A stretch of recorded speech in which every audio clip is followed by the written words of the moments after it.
नमस्कार, मैं हूं कंचन अवस्थी और आप सभी लोगों का स्वागत करती हूं क्राइम चक्र के इस नए एपिसोड में एक नई कहानी के साथ।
लगता है आज ज्यादा हो गई है यार। घर कैसे जाऊंगा? ऑटो भी नहीं दिख रहा है, ना कोई बंदा भी।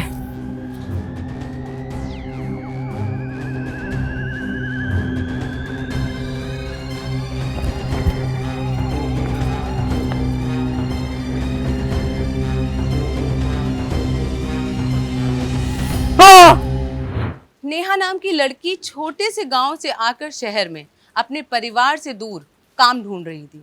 उसका दोस्त किशोर उसे किसी पार्टी के बाद घर छोड़ने आया था और छोड़ के निकल गया, पर ये सब कोई चुपके से देख रहा था। आखिर कौन था ये आदमी और इससे नेहा के साथ क्या किया होगा? दूसरी तरफ कुछ दिनों बाद एक आदमी अपने दोस्तों के साथ दारू पी के अपने घर की तरफ जा रहा था। तभी उसको लगा कि उसका कोई पीछा कर रहा है, पर वहां कोई नहीं था। थोड़ी ही देर में उस पर चाकू से हमला होता है, जिसमें उसकी जान चली जाती है और लाश का चेहरा जला दिया जाता है, जिससे उसकी पहचान ना हो सके। फिर अगले दिन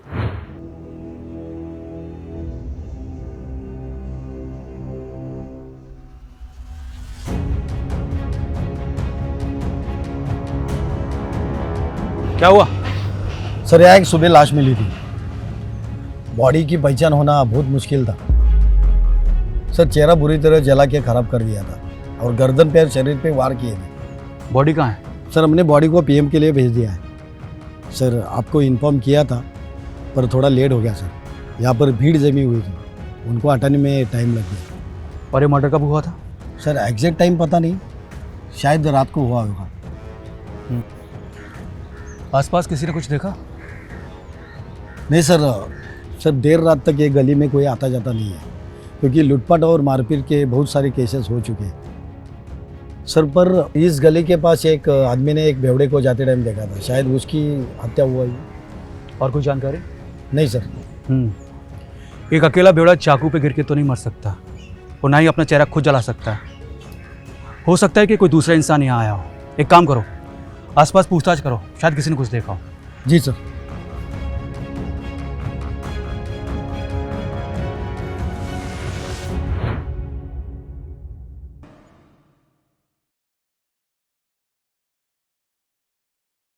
मुस्ताक, तुम मुझे छोड़ तो नहीं दोगे ना?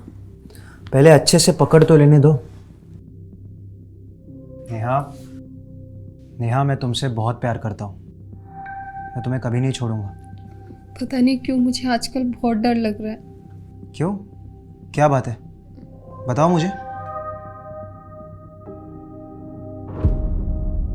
और ये चोट कैसे लगी? ये तो कुछ नहीं, बस ऐसे खुद के नाखून लग गए थे। तुम मुझसे कुछ छुपा रही हो? अरे नहीं, मैं तो सच बोल रही हूँ। अच्छा छोड़ो, वो किशोर कहाँ गया? वो किसी दोस्त के शादी में गया। और तुम्हें किशोर की बड़ी चिंता पड़ी है? या मैं तुम्हारे साथ हूँ, तुम्हें कोई फर्क नहीं पड़ता? मेरी कोई परवाह नहीं है? कैसी बात कर रहे हो मुस्ताक? मैंने तो बस ऐसे ही पूछ लिया, क्योंकि किशोर तुम्हारा दोस्त है। हाँ वही, किशोर मेरा दोस्त है। उससे ना दूरी है ना तुम। तुम्हें क्या हो गया? आज तुम बहुत उखड़ी उखड़ी बातें कर रहे हो। अच्छा छोड़ो, सुनो ना, तुम मुझसे शादी कब कर रहे हो? मैं तो कल ही कर लूँ शादी, लेकिन क्या हमारे घर वाले मानेंगे? हम दोनों का धर्म अलग है। भाग के कर ले। इतनी जल्दी पड़ी है शादी की? पहले अच्छे से सुहागरात तो मना ले।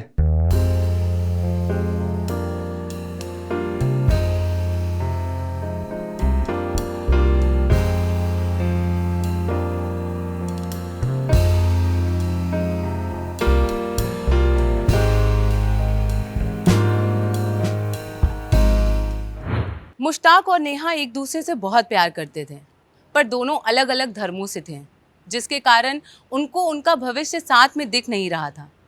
पर इससे उनके प्यार में कोई कमी नहीं आई थी। मुश्ताक थोड़ा सा गुस्सैल प्रवृत्ति का इंसान था, पर जैसा कि हमने देखा कि नेहा पर किसी ने चाकू से वार किया था। आखिर क्या हुआ होगा? नेहा तो जिंदा थी, उसे कुछ नहीं हुआ, एक खरोंच भी नहीं आई। और ये जो लाश मिली थी, ये किसकी थी? और क्या इसका नेहा और मुश्ताक की कहानी से कोई कनेक्शन था, या ये कोई दूसरी ही कहानी का हिस्सा था? पुलिस की जांच पड़ताल से लाश की शिनाख्त हो गई थी। फिर आगे? हाँ सर, हम कोशिश कर रहे हैं। Okay sir. Jain sir, Jain, body की शनाख्त हो गई। ये पीएम रिपोर्ट। किसकी लाश है? सुबोध कुमार नाम का लड़का था, कुछ ही दिन पहले शहर में आया था। उसके बारे में मैंने पता करने की कोशिश की, पर कुछ हाथ नहीं लगा। कहाँ से आया था ये? पीरपुर गांव का लड़का है, कुछ ही दिन पहले यहाँ शिफ्ट हुआ था। सर, शिफ्ट होने का कारण पता नहीं चला। इसकी कॉल डिटेल्स और लोकेशन डिटेल्स? सर, उसका नंबर नया था, वो उसने यहाँ आकर लिया था, इसलिए उसके नंबर पे ज़्यादा कॉल आए नहीं थे।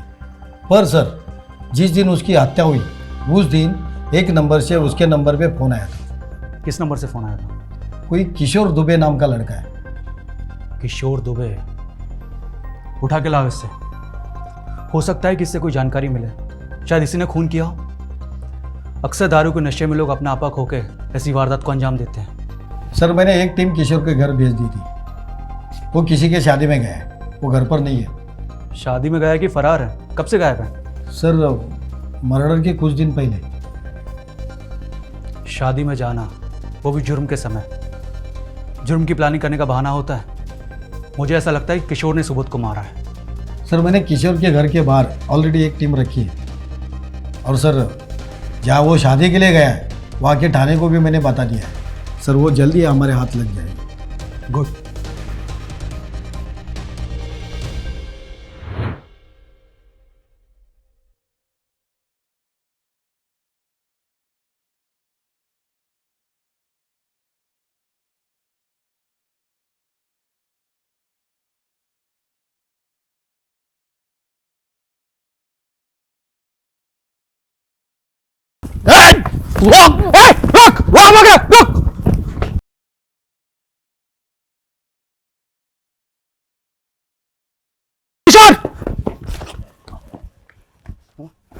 कब तक भागेगा हमसे? हाँ, कब तक भागेगा? चल ले चल, चल। रुको, चल बता, क्यों मारा सुबोध को? कौन सुबोध सर? अच्छा, तू अभी सुबोध को भी नहीं जानता है? थोड़ी देर में हम लोग को भी नहीं पहचानेगा तू। लगता है सर, इसके सर पे ना चोट लगी है, इसलिए इसकी याददाश्त चली गई है। पुलिस को देख के अच्छे अच्छों की याददाश्त चली जाती है, लेकिन जब लाठियां पड़ती है ना तो वापस भी आ जाती है। सर मैं सच कह रहा हूँ, मैं नहीं जानता, मैंने नहीं मारा सुबोध को, सच कह रहा हूँ सर। सर इसकी याददाश्त तो वापस आ गई बिना डंडे खाए। ये सुबोध को पहचानने लगा। अभी धीरे धीरे सब सच भी बोलेगा, क्यों किशोर? सर मैं सच कह रहा हूँ, मैंने नहीं मारा सुबोध को सर, आप मेरी बात मानिए सर। तो सुबोध के नंबर पे आखिरी कॉल तेरे नंबर से क्यों गया था? वो फोन तो सर मैंने उसको दारू पीने के लिए बुलाने के लिए किया था सर। अच्छा, तू अनजान लोगों के साथ दारू भी पीता है? नहीं सर, मैं उसे जानता हूँ, पर बहुत अच्छे से नहीं जानता, बस थोड़ा बहुत जानता हूँ सर। कैसे जानता है? अब वो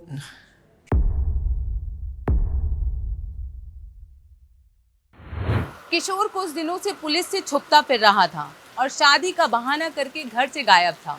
पुलिस की टीम ने जाल बिछा के किशोर को गिरफ्तार तो कर लिया था, पर वो अपना गुनाह कबूल करने को तैयार नहीं था।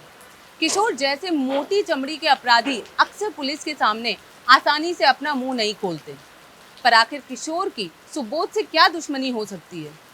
किशोर का कहना था कि वो सुबोध को बहुत अच्छे से नहीं जानता था, फिर उसने सुबोध का मर्डर क्यों किया? या फिर वो निर्दोष था? इस हत्या के पीछे कुछ और भी वजह हो सकती है। पुलिस अपनी पूछताछ में लगी हुई थी। किशोर के घर की तलाशी लेने पे पुलिस को एक खंजर भी बरामद हुआ। इसे फैक्स कर दो। Yes sir. सर किशोर के घर से जो हमें खंजर मिला था वो मर्डर वेपन नहीं है। क्या बात कर रहे हो? हाँ सर, किशोर को बेल मिल गई है। सर उसके खिलाफ हमारे पास कोई सबूत नहीं था ना रिमांड में लेने के लिए। पर ऐसे तो हम कुछ नहीं कर पाएंगे। सर मैंने कुछ जानकारी हासिल की है, उसे कुछ पता चल जाए। क्या है वो? सर अभी जो सुबोध सिम वापर रहा था वो नया था। उसके जुने नंबर की मैंने डिटेल्स निकाली, तब पता चला कि वो नंबर पे बार बार फ़ोन आ रहा था और जा रहा था, और वही नंबर से किशोर को भी फ़ोन जा रहा था, और वो किसी नेहा नाम के लड़के का नंबर है। नेहा? चलो नेहा से पूछताछ करते हैं, शायद कोई गुत्थी सुलझे। चलो। तुम्हारा जवाब नहीं है। जब भी तुमसे मिलता हो ना, दुनिया की सारी टेंशन, सारी थकान भूल जाता हूँ। अच्छा, तो बस इसलिए मुझसे मिलने आते हो? नहीं जाने मन, तुम तो मेरी जान हो। अभी कौन हो सकता है? कौन है ये कबाब में हड्डी? रुको देखता हूँ। नहीं, तुम रुको, मैं देख के आती हूँ।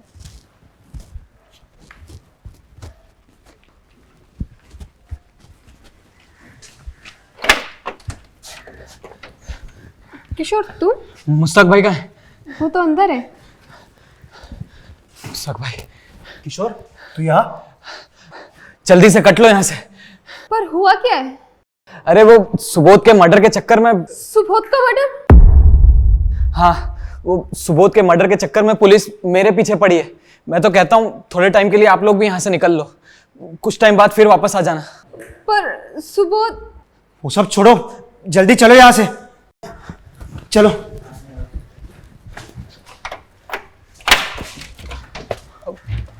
हाँ भाग रहे हो?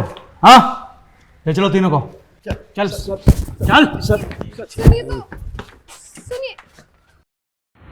आखिर किशोर पुलिस की कैद से छूटते ही मुश्ताक और नेहा के पास क्यों गया? क्या नेहा और मुश्ताक भी इस हत्या में शामिल थे? नेहा की बातों से तो लग रहा था कि उसे हत्या के बारे में कुछ खबर ही नहीं है, पर मुश्ताक? क्या मुश्ताक और किशोर इस हत्या में शामिल थे? पर आखिर इस हत्या की वजह क्या हो सकती है? आखिर क्यों मुश्ताक और किशोर को ये कदम उठाना पड़ा? आखिर सुबोध का नेहा से क्या लेना देना था? बहुत से सवाल मेरे मन में भी उठ रहे हैं। पुलिस ने तीनों को कस्टडी में लेकर जब पूछताछ शुरू की, तब पूरी कहानी सामने आई। अब तुम में से कौन बताएगा सुबोध का असली कातिल कौन है? क्यों मारा उसे? सर ये सब क्या हो रहा है? मुझे कुछ नहीं पता। अच्छा, एक मासूम की जान लेके बोल रहे हो हमें कुछ पता नहीं है? सुबोध के कॉल लिस्ट में सबसे ज्यादा तुम्हारे नंबर से कॉल गए थे, बोलो। वो मासूम नहीं था, बलात्कारी था वो। क्या बलात्कारी? क्या बक रहे हो? किसका बलात्कार किया था उसने? सर मेरा। पर सच में मुझे सुबोध की हत्या के बारे में कुछ नहीं पता। मैंने मारा है उसे। क्या हुआ था, जल्दी बताओ। सर, सुबोध मेरा एक्स बॉयफ्रेंड था और एक समय में मैं उससे बहुत प्यार करती थी, लेकिन जब हमारी नहीं बनी तो उसने मेरा जीना हराम कर दिया। इसलिए मैं गांव छोड़कर यहाँ शहर में आ गई, लेकिन वो यहाँ भी मेरे पीछे पीछे आ गया।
गैर मर्दों के साथ घूमना फिरना मौज मस्ती करना, इसी सब के लिए छोड़ा था ना तूने? देखो सुबोध, मैं अब तुमसे प्यार नहीं करती हूँ, मैं किसी और से प्यार करती हूँ। अच्छा, प्लीज प्लीज तुम मेरा पीछा छोड़ दो। ताकि तू अपनी जिंदगी में यश कर सके और मैं तेरी याद में बैठकर रोता रहूं। आज तुझे ऐसा सबक सिखाऊंगा ना कि तू भी याद रखेगी। सुबोध छोड़ो, सुबोध क्या कर रहे हो? सुबोध छोड़ो मुझे, सुबोध। ये बात नेहा ने मुझे और मुश्ताक भाई को बताई, तो सुबोध को सबक सिखाने के लिए हमने उसे दारू पीने के बहाने बुलाया था।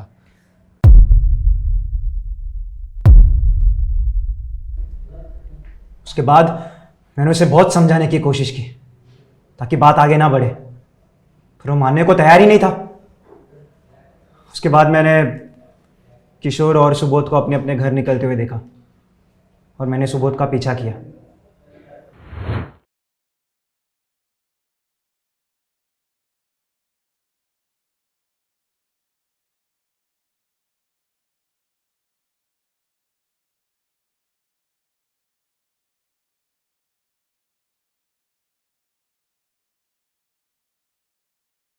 लगता है आज ज्यादा हो गई है यार।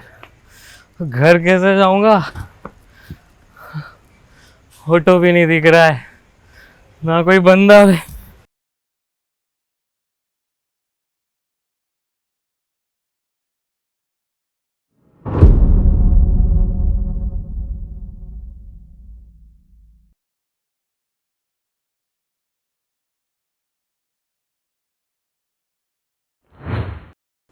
अगर सुबोध ने नेहा का रेप किया था तो आप पुलिस का सहारा ले सकते थे। पुलिस उसे कड़ी से कड़ी सजा दिलवाती, कानून हाथ में लेने की क्या जरूरत थी? अब आगे की जिंदगी जेल में काटना।